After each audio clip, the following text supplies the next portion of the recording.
Je pense qu'aujourd'hui, si je dois faire un morceau de ville, je partirai obligatoirement, moi, paysagiste, de l'idée d'un jardin. Et je me dirais, comment je peux faire pour qu'un jardin soit habitable? Beaucoup de paysagistes se disent urbanistes aujourd'hui, de façon à pouvoir intervenir sur des territoires plus larges aussi, puis les maîtres d'ouvrage les demandent. Moi, je ne le fais pas. C'est-à-dire que je considère que je peux avoir une fonction au sein d'une équipe ou une fonction vis-à-vis d'un maître d'ouvrage, mais je n'aurai en effet pas du tout la même position par rapport à l'espace ou la même position par rapport à la ville. Les chartes paysagères et environnementales, mais notamment paysagères, permettent de donner des outils à des politiques pour intervenir sur la question du paysage au sein de leur territoire. Alors, c'est une question complexe parce que le paysage, ce n'est pas seulement des questions environnementales, c'est une relation culturelle avec notre environnement, une relation sensible et culturelle à l'environnement. Donc, c'est ces interfaces qu'il faut qu'on mette à jour et les valeurs propres au paysage d'un territoire, comment ils peuvent en tirer parti, comment c'est leur capital et comment on peut construire une politique à partir de ça. C'est le Parc des Cévennes et le Conseil général du Gard qui nous avaient financé cette charte. Il y a vraiment un travail intéressant, très difficile, pour dire vous avez un capital fantastique qui est le paysage, et cette valeur-là, il faut que vous sachiez vous-même la valoriser. Et c'est assez compliqué. Il y avait un véritable enjeu pour le Parc des Cévennes et le Conseil général du Gard d'avoir une véritable politique sur ces gigantesques espaces qui sont à moitié abandonnés. Et toute la difficulté venait de ça, c'est-à-dire trouver une raison de bien organiser un territoire qui n'a quasiment plus de vocation productive. On avait fait une exposition grâce au Parc des Cévennes, donc dans tous les petits villages, et j'avais dit c'est un chantier ouvert au public. Et ça, c'est aussi un concept qui nous tient à cœur, c'est l'idée de chantier ouvert au public. Et on a planté un hiver, un automne, donc il y avait une quinzaine d'étudiants des écoles du paysage de France, des différentes écoles que j'avais fait venir, et on a planté 1000 arbres. Ça, c'est typiquement une intervention minimale qui fait qu'on a réussi à dégager toutes les bagnoles qui étaient garées devant ce truc. On a fait un parking de l'autre côté et on a mis quelques plots, quelques vieux troncs d'arbres tronçonnés, juste une liste. On dirait que ça a presque toujours été là. Et en même temps, tout d'un coup, ça donne à voir ce site qui était quasiment invisible à cause de toutes les voitures qui étaient garées devant.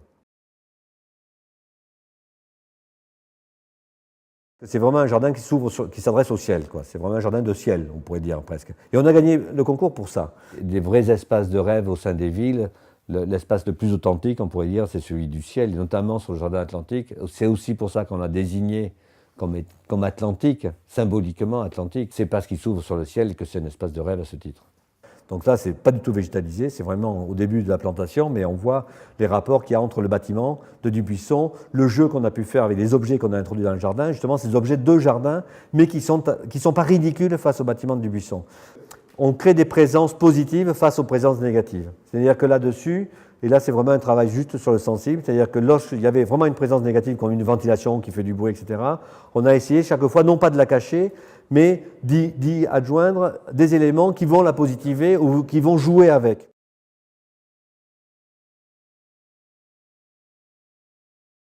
Sur Nice, on travaille pour la redéfinition, on pourrait dire, d'un grand paysage urbain, un grand paysage de ville, qui est à la fois fait d'une nature, qui sont des collines, qui est une mer, et qui était une rivière qui traversait toute la ville. On voit cette image de 1860, qui montre en effet la rivière typiquement méditerranéenne, prise entre ces deux murs, qui va de la montagne jusqu'à la mer. Il y avait des lavandières qui venaient laver leur linge là-dedans, et globalement, ce sont des rivières très ingrates. Jusqu'aux années 70, on considérait que c'était un espace un peu infréquentable, et donc c'est pour ça qu'on a couvert. Donc ça, c'est la première image. La seconde image, c'est celle-là, en fait, où vous voyez, il y a un casino qui a été créé, 1880. Donc un casino est créé, on commence à couvrir la rivière, bien qu'elle aille jusqu'à la mer. Ensuite, on continue à couvrir et tout de suite, on met des parkings. Donc, nous, on a gagné parce qu'on a, je dirais, enlevé beaucoup de choses. C'est quasiment que ça qu'on a fait. On a juste eu à tracer une grande promenade qui va du théâtre jusqu'à la mer, redégager une espèce de grande grève comme ça, verte, retraitant d'oripisylves, ce qu'on a appelé d'oripisylves, donc deux lèvres végétales qui vont en effet cadrer cet espace central et mener vraiment très naturellement en se glissant comme ce grand tapis vert qui va aller du théâtre et qui va mener jusqu'à la mer. On a redessiné presque la rivière, on pourrait dire, un espace de rivière, un espace très large, un grand trait d'union entre la ville terrienne et puis la ville marine. Et donc ce geste est très simple, en fait, c'est un vrai geste au sens où ça se remarque, c'est-à-dire que c'est assez volontaire, mais je crois que ce sera très partagé, ce sera très facile de se l'approprier pour les riverains, parce que justement, il est d'une grande évidence. On a souvent plus besoin d'ouvrir, de donner du ciel, comme je le dis souvent, de redonner de l'ouverture, d'enlever, de désencombrer, de donner de l'air. Et le boulot du paysagiste, c'est d'abord de donner de l'air. Et avant de donner de la verdure, c'est donner de l'air.